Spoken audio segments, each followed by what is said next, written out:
कार्य सम्पन्न गरियो। त्यसैगरी 2 मिति 2080 श्रावण 10 गतेको निर्णय अनुसार यस सामुदायिक वनको 28औं स्थापना दिवसको उपलक्ष्यमा 2080 श्रावण 21 गते दिगो वन समृद्ध जीवन विषयक अन्तर्टोल विकास संस्था स्तरीय संरक्षणमूलक वक्तृत्व कला प्रतियोगिता सम्पन्न गरियो, जसमा 18 टोल विकास संस्था सहभागी भएका थिए। त्यसैगरी मिति 2000 श्रावण 10 गतेको निर्णय अनुसार आबादी सिमानातर्फ लगाइएको विद्युतीय तारमार्गको पोल अत्यन्त जीर्ण अवस्थामा रहेकोले सो पोल सङ्कलन गरी दाउराको रूपमा उपभोक्तालाई वितरण गरियो। त्यसैगरी मिति 2080 भाद्र 10 गतेको निर्णय अनुसार यस सामुदायिक वनको कार्यक्षेत्रमा रहेका विभिन्न 31वटा सङ्घ संस्थाहरू तथा 5 जना दैविक प्रकोपमा परेका उपभोक्ताहरूलाई मिति 2080 भाद्र 15 गतेदेखि भाद्र 20 गतेसम्म चितौन राष्ट्रिय निकुञ्ज कार्यालय कसराको अनुमतिमा काठ वितरण गरियो। त्यसैगरी मिति 2080 श्रावण 10 गतेको निर्णय अनुसार अधिक वर्षाका कारण भासिएको कालीमाटी तालको डेम मर्मत गर्ने कार्य सम्पन्न गरियो। मिति 2080 भाद्र 10 गतेको निर्णय अनुसार हिन्दू महिलाहरूको महान चाड हरितालिका तीज 2080 को शुभ अवसरमा यस सामुदायिक वन अन्तर्गत रहेका सम्पूर्ण टोल विकास संस्थाका महिलाहरूको प्रतिनिधित्व हुने गरी प्रति टोल 2 जना महिलाका दरले सहभागी गराई 1 जना अनुभवी महिला प्रशिक्षकबाट तीज विगत र वर्तमान तथा वन संरक्षणमा महिलाको भूमिका विषयक अन्तर्क्रिया कार्यक्रम मिति 2080 भाद्र 25 गतेका दिन सम्पन्न गरियो। त्यसैगरी मिति 2080 भाद्र 10 गतेको निर्णय अनुसार लक्षित वर्गहरूलाई खानेपानी धारा जडान 6 जनालाई तथा 8 जनालाई शौचालय अनुदान प्रदान गरिएको थियो। आर्थिक वर्ष 2080-81 बाट स्वच्छ खानेपानीमा सबैको पहुँच पुगोस् भन्ने हेतुका साथ खानेपानी धारा जडान गर्न प्रोत्साहन स्वरूप न्यून आय भएका उपभोक्ताहरूलाई धारा जडान गर्न लाग्ने शुल्क राजस्व सामुदायिक वनले बिहोर्दै आएको छ। मिति 2080 श्रावण 80 आश्विन 10 गतेको निर्णय अनुसार भुइँ घाँस सङ्कलनका लागि वन प्रवेश खुला गर्ने, मेष जालीको टिकाउका लागि बाइकेनिया लगायतका बिचा प्रजाति हटाउने कार्य सम्पन्न गरियो।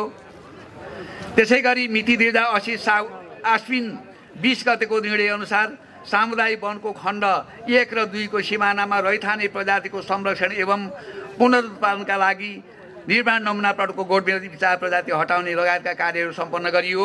जो यो वनदेवी चोक बना पूर्वपट्टि हाम्रो पुनरुत्पादन चाहिँ प्लट रहेको छ, त्यहाँ हामीले साल प्रजातिका बिरुवाहरू हुर्काउने काम गरेका छौँ। त्यसैगरी मिति 2080 भाद्र 10 गतेको निर्णय अनुसार नेपालीहरूको महाचाड बडा दशैँ शुभ दीपावली नेपाल सम्वत तथा छठ पर्व 2080 को उपलक्ष्यमा कार्तिक 1 गतेका दिन शुभकामना आदान प्रदान तथा वनदेवी पूजा कार्यक्रम सम्पन्न गरियो। 2080 भाद्र 10 गतेको निर्णय अनुसार कालीमाटी तालको मर्मत कार्यालय हातामा बोरिङ जडान गर्ने कार्य सम्पन्न गरियो। मिति 2080 कार्तिक 13 गतेको निर्णय अनुसार चैत्र वैशाख तथा ज्येष्ठ महिनामा हुन सक्ने डडेलो नियन्त्रणका लागि सामुदायिक वनको पूर्वतर्फको सिमानासँगै निर्माण गरिएको अग्नि नियन्त्रण रेखाको सफाई गर्ने, ग्राभेल राख्ने, घोलमा हिउँ पाइप राख्ने कार्य भरतपुर महानगरपालिका र चितौन राष्ट्रिय निकुञ्जको सहयोगमा सम्पन्न गरियो। त्यसैगरी मिति 2080 मङ्सिर 10 गतेको निर्णय अनुसार यस सामुदायिक वनको 21औं वार्षिक साधारण सभा मिति 2080 पौष 10 गतेका दिन सम्पन्न गरिएको थियो। मिति 2080 माघ 6 गतेको निर्णय अनुसार स्वीकृत पञ्चवर्षीय कार्ययोजना अन्तर्गत रही वन सम्वर्धन कार्य अन्तर्गत झाडी सफाई गर्ने, बल्ला बल्ली एक्ल्याउने, पत्ल्याउने कार्य सम्पन्न गरिएको थियो। मिति 2080 माघ 6 गतेको निर्णय अनुसार उपभोक्ताहरूको राय सुझाव सङ्कलन गर्दै उन्नत बिउ बिजन वितरण गर्ने कार्य सम्पन्न गरिएको थियो। मिति 2080 माघ 6 गतेको निर्णय अनुसार चितौन राष्ट्रिय निकुञ्ज कार्यालय कसराको अनुमति अनुसार यस सामुदायिक वनको स्वीकृत पञ्चवर्षीय कार्ययोजना अन्तर्गत रही काठ तथा दाउरा सङ्कलन कार्य सम्पन्न गरियो। मिति 2080 फागुन 9 गतेको निर्णय अनुसार वन सम्वर्धन कार्य गर्दा निस्किएको बल्ला बल्ली तथा दाउरा उपभोक्ताहरूलाई वितरण गर्ने कार्य र पुनरुत्पादनका सफाई गर्ने कार्य सम्पन्न गरियो। मिति 2080 चैत्र 5 गतेको निर्णय अनुसार सामुदायिक वनसँग सिमाना जोडिएको टोल तथा क्लबहरूका प्रतिनिधिहरूको सहभागितामा चैत्र वैशाख तथा ज्येष्ठ जस्ता सुक्खा महिनामा हुन सक्ने वन डडेलो नियन्त्रण सम्बन्धी छलफल कार्यक्रम सञ्चालन गरियो। मिति 2080 चैत्र 5 गतेको निर्णय अनुसार सामुदायिक वनको स्वीकृत पञ्चवर्षीय कार्ययोजना अन्तर्गत रही वन सम्वर्धन कार्य गर्दा निस्किएका दाउरा वितरण गरिनुका साथै भरतपुर महानगरपालिका र चितवन राष्ट्रिय निकुञ्जको सहयोगमा 6 किलोमिटर लम्बाइ 3 किलोमिटर चौडाइ 6 किलोमिटर लम्बाइ 3 मिटर चौडाइ भएको अग्नि नियन्त्रण रेखामा ग्राभेल हाल्ने जस्ता महत्त्वपूर्ण कार्य सम्पन्न गरियो। त्यसै गरी मिति 2080 चैत्र 5 गतेको निर्णय अनुसार स्वीकृत पञ्चवर्षीय कार्ययोजना अन्तर्गत रही वन संरक्षण तथा पर्यटनको विकास सम्बन्धी अनुभव एक आपसमा साटासाट गर्ने उद्देश्यका साथ नेपालको पूर्वी क्षेत्रमा रहेका राष्ट्रिय निकुञ्ज, संरक्षित क्षेत्र, सामुदायिक वन, पर्यटकीय तथा धार्मिक क्षेत्रको अध्ययन अवलोकन कार्य गरियो। त्यसै गरी मिति 2080 चैत्र 10 गतेको निर्णय अनुसार यस सामुदायिक वनका उपभोक्ताहरूबाट काठ माग फारम भर्ने कार्य सम्पन्न गरियो। मिति 2080 चैत्र 10 गतेको निर्णय अनुसार अग्नि नियन्त्रण व्यवस्थापनका लागि आवश्यक पर्ने सामग्री राख्ने स्थलको निर्माण गरियो। मिति 2080 चैत्र 29 गतेको निर्णय अनुसार वृक्षारोपण गर्ने तथा सो क्षेत्रमा विशेष अनुगमनको कार्यलाई निरन्तरता दिइयो। मिति 2081 वैशाख 25 गतेको निर्णय अनुसार उपभोक्ताहरूलाई काठ वितरण कार्य सम्पन्न गरियो। मिति 2081 ज्येष्ठ 28 गतेको निर्णय अनुसार हावाहुरीका कारण रुख ढली मेषडालीमा क्षति पुर्याएकोले सो रुख हटाई मेषडाली वर्तन गर्ने कार्य सम्पन्न गरियो। मिति 2081 ज्येष्ठ 28 गतेको निर्णय अनुसार दैवी प्रकोप तथा विपत्तिमा परेका यस सामुदायिक वनको कार्यक्षेत्रमा रहेका सङ्घ संस्थाहरूको मागहरूको मूल्याङ्कन गरी काठ वितरण गर्ने कार्य सम्पन्न गरियो। मिति 2081 आषाढ 10 गतेको निर्णय अनुसार यस सामुदायिक वनसँग सिमाना जोडिएको विशेष गरी बाँदर प्रभावित क्षेत्रमा जङ्गली जनावर बाँदरले मन नपराउने फलफुल तथा बारीनाली लगाउन प्रोत्साहन स्वरूप उन्नत जातको 12 मासे रुख कटहरको बिरुवा वितरण गर्ने कार्य सम्पन्न गरियो। यो आर्थिक वर्ष 2080-81 मा यस सामुदायिक वनको कार्य समितिको बैठक 20 पटक बसेको थियो। अब म यस सामुदायिक वनले यहाँहरूको सल्लाह सुझाव तथा स्वीकृत पञ्चवर्षीय कार्ययोजनालाई आधार बनाई आर्थिक वर्ष 2081-82 मा तपसिलका बमोजिमका कार्यहरू गर्ने योजना रहेको यो सम्मानित सभामा पेश गर्ने अनुमति चाहन्छु। नम्बर 1, आबादी सिमानातर्फ लगाइएको मेषडाली सफाई तथा मर्मत गर्ने, तोस खाडल मर्मत तथा सफाई गर्ने, झाडी सफाई गर्ने, पुनरुत्थान संरक्षण गर्ने, अग्नि नियन्त्रण रेखा सफाई गर्ने जस्ता कार्यहरूलाई निरन्तरता दिइनेछ। वन व्यवस्थापन सम्बन्धी कार्यहरूलाई निरन्तरता दिइनेछ। प्रशासनिक कार्यलाई चुस्त दुरुस्त बनाउन सफ्टवेयर प्रणाली लागू गरिनेछ।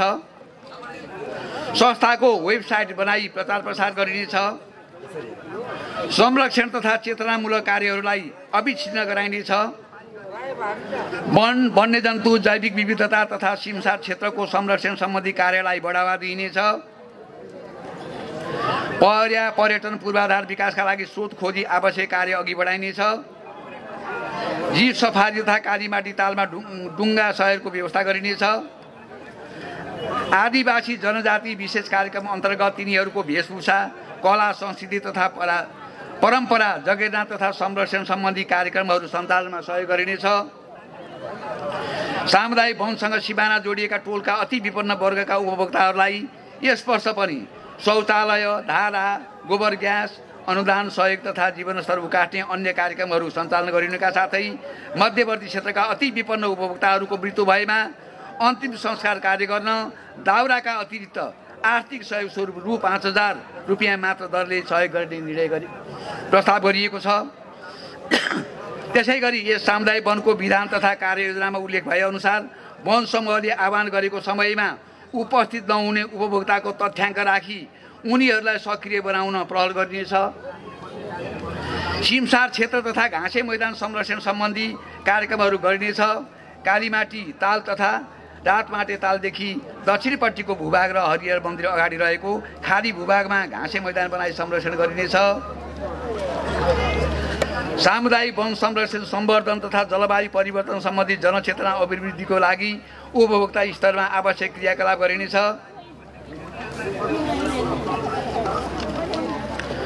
त्यस्तै शारीरिक रूपमा अशक्त, एकल महिला, दलित, उत्पीडित, ज्येष्ठ नागरिक सम्बन्धी विशेष कार्यक्रम सञ्चालन गरिनेछ। कृषि तथा पशुपालन विशेष कार्यक्रम सञ्चालन गरिनेछ। कार्ययोजना संशोधन, विधान संशोधन तथा सङ्ग्रहालय भवन र जीव सफारी सम्बन्धी कार्यविधि बनाई प्रमाणीकरणका लागि चितवन राष्ट्रिय निकुञ्ज कार्यालय कसरामा पेश गरिनेछ। साथै कार्ययोजनामा उल्लेख भए बमोजिम यस सामुदायिक वन अन्तर्गत रहेको क्षेत्रमा बसोबास गर्ने विभिन्न जाति जनजाति आदिवासीको मौलिकता कला संस्कृति वेशभूषा झल्किने सांकेतिक तथा प्राकृतिक जैविक विविधतालाई समावेश गरी विज्ञहरूको सल्लाह अनुसार प्राकृतिक तथा सांस्कृतिक सङ्ग्रहालय निर्माण गरिनुका साथै माथिल्लो तलामा सुविधा सम्पन्न सेमिनार हल निर्माण गरिनेछ। त्यसैगरी यस वर्णवाल उपभोक्ता समितिभित्र रहेको मध्यवर्ती सामुदायिक वन उपभोक्ता समूहको प्रमुख पर्यटकीय क्षेत्रको रूपमा रहेको 20,000 ताल आवत जावतको लागि खगेरी नहरमा चितवन राष्ट्रिय निकुञ्जको सहयोगमा आवश्यक मोटर लेभल पुल निर्माण गर्न पहल गरिनेछ। वन गस्ती गर्ने सुरक्षाकर्मी सामुदायिक वनका पदाधिकारी तथा हेरालुहरूलाई गस्ती गर्न र अवलोकन गर्न आउने पर्यटकहरूको लागि समेत प्रयोगमा आउने गरी यस सामुदायिक वनमा रहेका विकास ताल र कालीमाटी ताल नजिकै मैदान निर्माण गरिनेछ।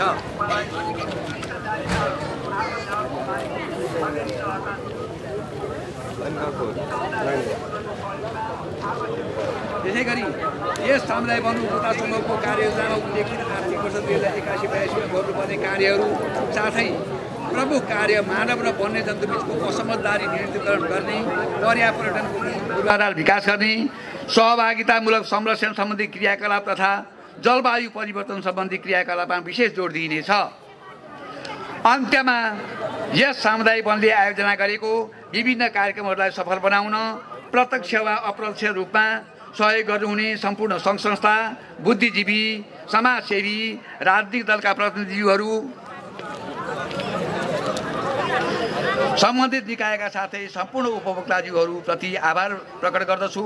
यसरी नै आगामी दिनहरूमा पनि सहयोगको अपेक्षा राख्दै यस प्रतिवेदन तयार गर्न विशेष सहयोग गर्नुहुने यस सामुदायिक वनका कार्यालय सचिव श्री रमन दराईलाई विशेष धन्यवाद दिँदै यस प्रतिवेदनलाई यही पूर्ण विराम दिने अनुमति चाहन्छु। धन्यवाद। जय वनदेवी, जय सामुदायिक वन, जय संरक्षण।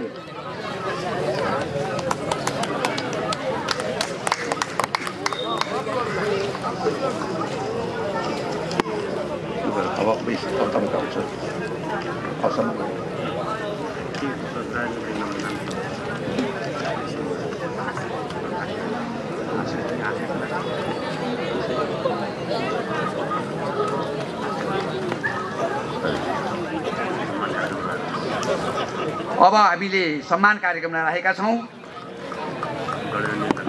हाम्रो यो वनदेवी वर्णावाद मध्यवर्ती सामुदायिक क्षेत्र वन क्षेत्रभित्र वन डढेलो नियन्त्रणका लागि सामुदायिक वनले उपभोक्ताहरूलाई समेटी एउटा वन डढेलो नियन्त्रण दस्ता गठन गरेका थियौँ।